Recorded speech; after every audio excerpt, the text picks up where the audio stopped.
Bom, foi um ambiente bem legal, né, ao longo do jogo, antes da bola rolar, principalmente. Foi a primeira vez que eu cobri uma final aqui no Maracanã do Vasco. Já tinha feito cobertura de final do Flamengo, já tinha feito cobertura de final da Seleção Brasileira, Copa América de 19 e o título do Flamengo no ano passado no Campeonato Estadual. E ainda não tinha visto, né, de perto, assim, a força da torcida do Vasco.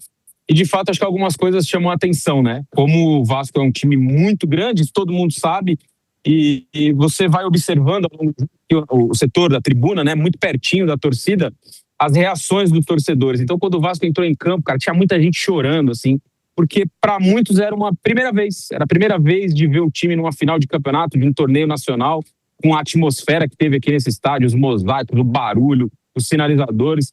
Então foi tudo muito emocionante, né? Antes do jogo, no momento em que o Vasco empata também, pais, filhos, avós chorando, se abraçando. Foi um clima muito legal. É claro que à medida que o jogo vai passando, o Corinthians depois passa à frente, a torcida vai naturalmente murchando.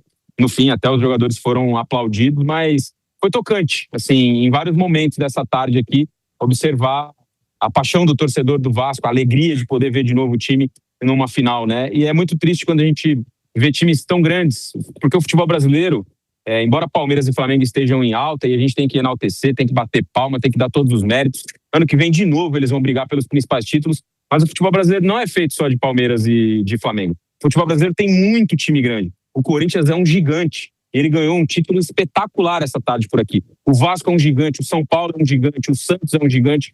Tem vários times muito grandes no futebol brasileiro.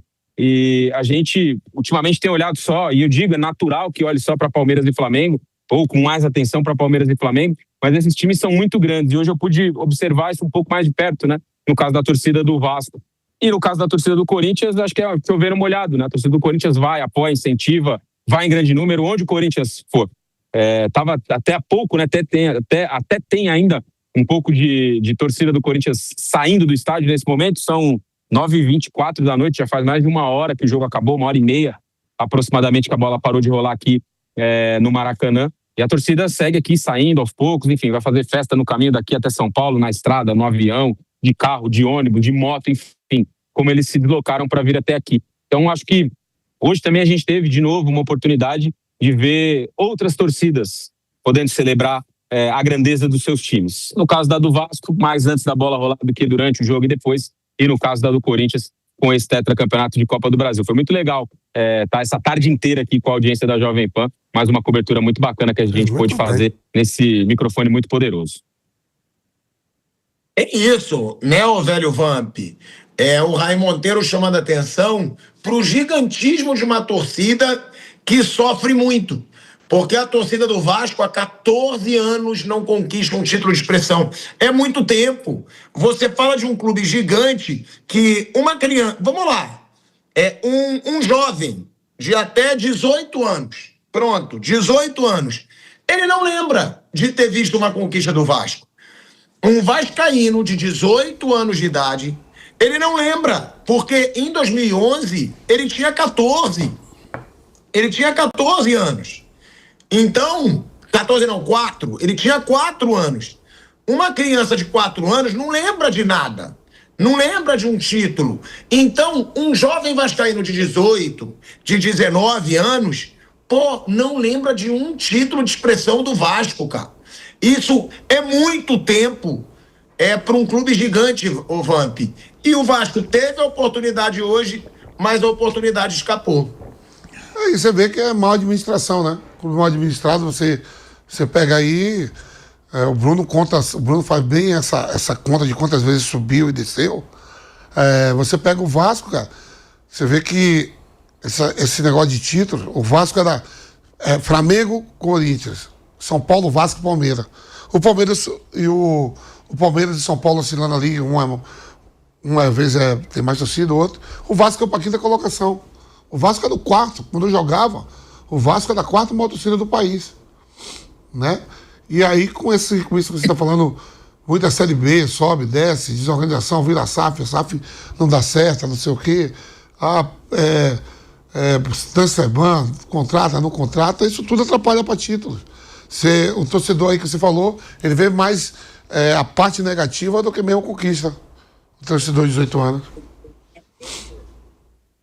É verdade, né? O Bruno, o Flávio fala muito, né? De times que se apequenam. Eu não considero apequenar, porque para mim um gigante nunca vai deixar de ser gigante. Mas agora, é preocupante, até por isso que o Vamp fala. A torcida do Vasco, o Vamp falou que ele já lembra, que já foi a terceira maior do Brasil. Hoje ela está atrás também do São Paulo, hoje ela está atrás também do Palmeiras. Hoje a torcida do Vasco, cara, é difícil, porque uma criança que está crescendo, sem ver o time ser campeão, geralmente ela vai optar por um time que ganha mais título, por um time que ganha mais. Isso mexe com a criança. E você vai tirando um pouco do gigantismo desses gigantes do futebol brasileiro, Bruno e Flávio.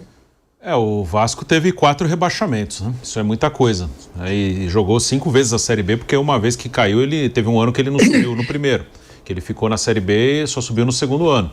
Então isso é muito complicado, um título nacional desde 2011, um brasileiro, que foi a Copa João Avelange de 2000, era o brasileiro daquele ano, 2000, foi a última conquista, 25 anos. Libertadores ganhou uma em 1998, já faz muito tempo também, quase 30 anos. O Vasco, uma coisa, para tentar ver uma coisa positiva, eu vejo no Pedrinho um cara com uma boa intenção, um cara que pode tentar alguma coisa.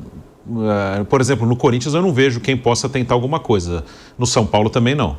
No Vasco pelo menos tem um cara ali que eu acredito que ele pode tentar buscar alguma coisa, mas o Vasco tem uma situação muito difícil, ele não vai fazer milagre, o Pedrinho. O Vasco é uma SAF hoje, só que ele é uma SAF sem dono, porque os que compraram a 777, eles foram afastados, enfim. E a SAF está à venda, só que ninguém compra.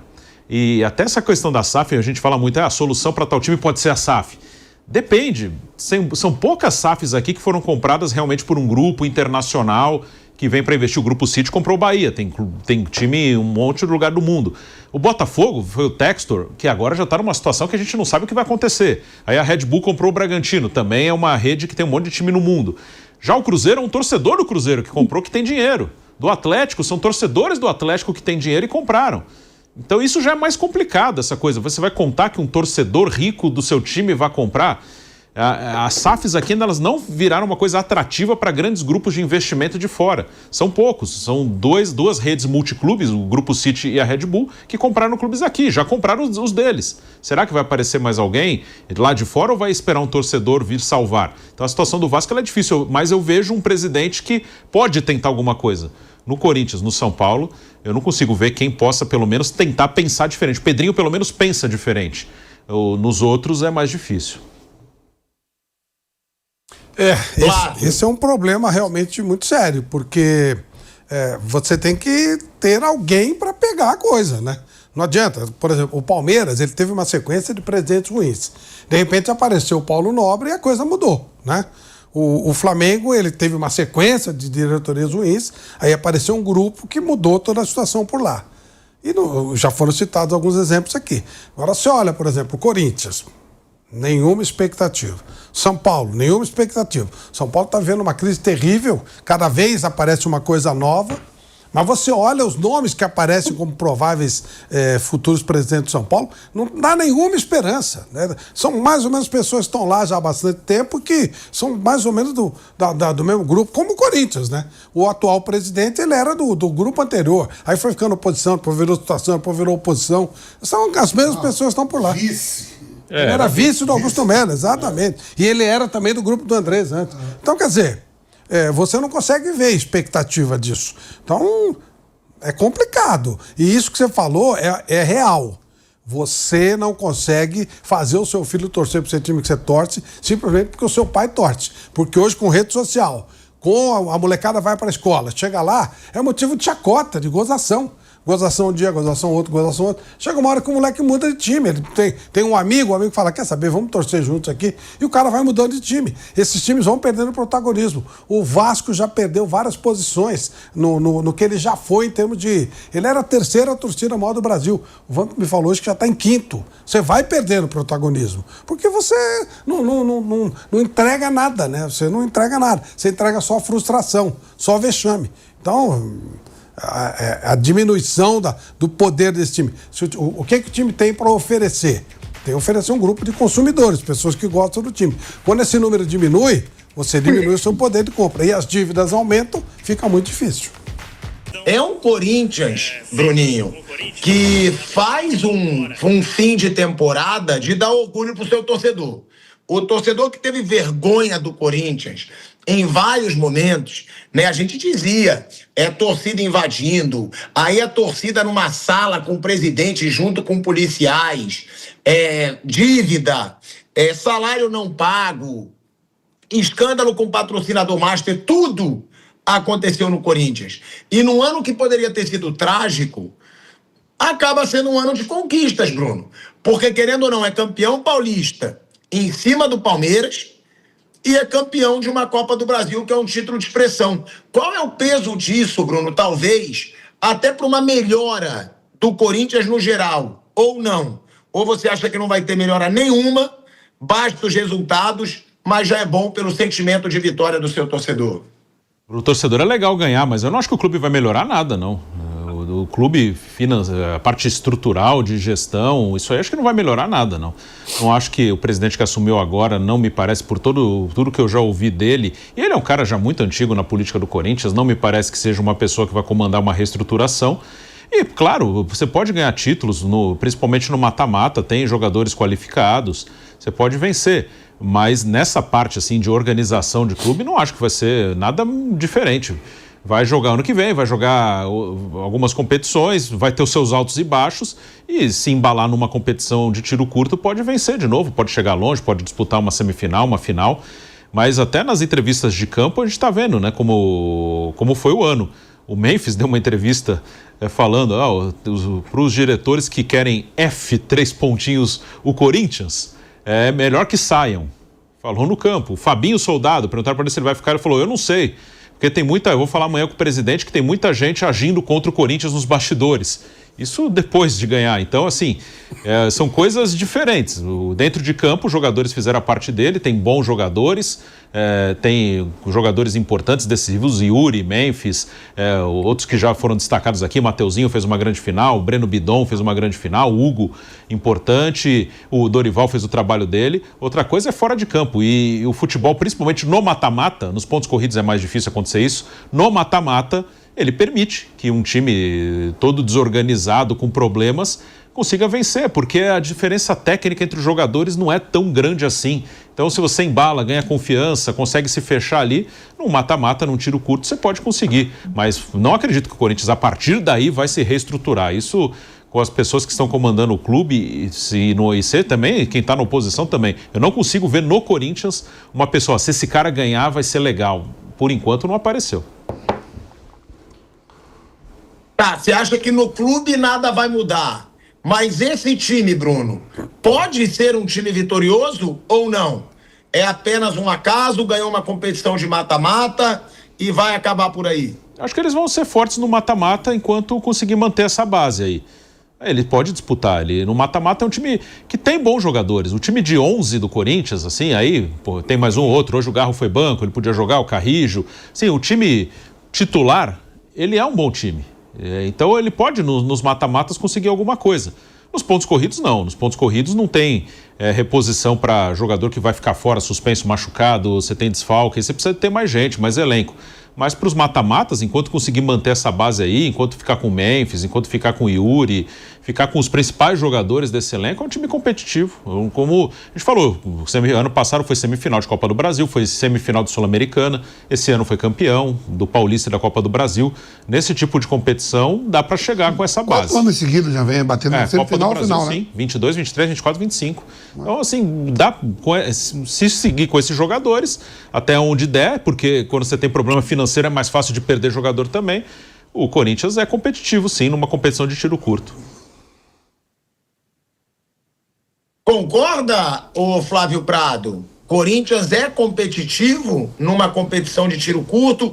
E outra, eu sei que você costuma debochar muito, mas quando a gente fala de mata-mata, a gente fala também de Libertadores. A conquista da Copa do Brasil dá ao Corinthians o direito de disputar a Libertadores. Eu acho esse Corinthians, eu concordo com o Bruno, um time chato em mata-mata. E ano que vem vai estar participando da Libertadores, Flávio. Não mistura as coisas, Pilhado. Uma coisa é futebol no Brasil, outra coisa é internacional. Libertadores começa a falar espanhol, então aí não é esse. Nem quando tinha timaço era assim. Não é especialidade da casa. Esquece. Libertadores é o problema. Ele vai gerar crise, vai dar uma baita confusão, capaz de cair esse presidente e tal. Mas antes disso, bom, você vê, o Memphis já saiu esculhambando a diretoria.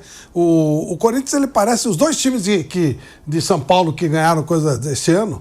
A Ponte Preta tá todo mundo em greve porque não recebe há 7 meses. E o Corinthians também com salário atrasado, um monte de coisa. Acho que os caras estão achando que o segredo é não pagar para poder ganhar alguma coisa. Quem paga em dia, no caso do Palmeiras, não ganhou foi nada, né? Então, realmente, se bem que o São Paulo também está atrasado e também não ganhou nada.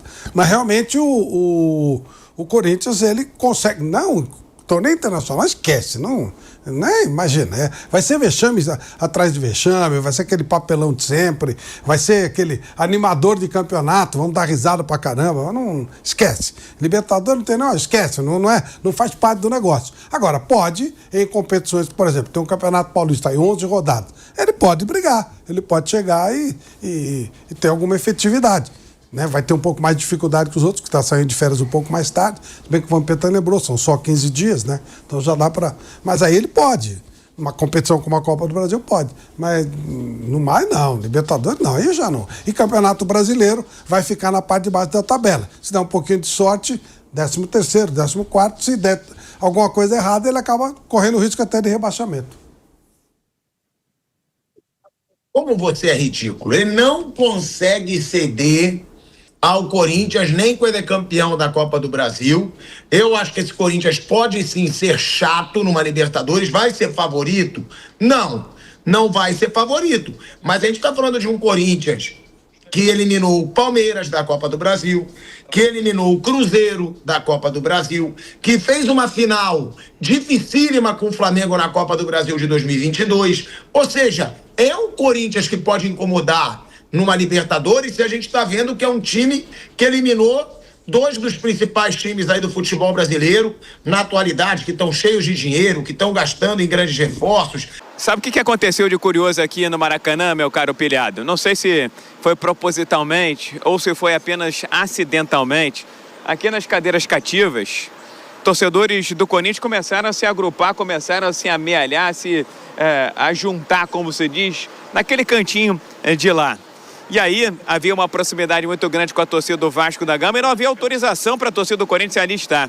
E aí começou a haver a reclamação. E aí os torcedores do Corinthians tiveram que ser retirados de forma muito ordeira, muito educada. Inclusive não vi nenhuma briga, não vi nenhuma confusão. Foram por trás do anel e foram para lá do outro lado, onde ainda tem alguns torcedores do Corinthians. A maioria já está indo embora porque já passou aquele tempo, vamos dizer assim, regulamentar de 45 minutos após o término da partida, para que os torcedores possam deixar o estádio do Maracanã, os torcedores visitantes. Eu só queria tocar num ponto aqui, viu, Pilhado, para fechar a nossa participação, a nossa opinião. Eu arrisco dizer que Copa do Brasil virou uma premiação, virou uma conquista, virou uma trajetória para times não de segundo escalão, mas para times que ainda não estão montados, planejados e estruturados para disputar Campeonato Brasileiro e também Libertadores da América. Então, esses times de grande torcida, de massa, mas que ainda tem problemas gerenciais, administrativos, organizacionais, de formação de elenco, de staff, acho que vão ficar cada vez mais condicionados a lutar pela Copa do Brasil, pela questão monetária e também pela competitividade, porque é mata-mata, porque acho que a trajetória é muito mais difícil para um Corinthians numa Libertadores da América, num Campeonato Brasileiro de pontos corridos. Então, a Copa do Brasil, depois que o Flamengo entendeu, o Palmeiras já tinha entendido, a Copa do Brasil virou um prêmio de segunda prateleira, embora valha muita grana, viu, Pilhado?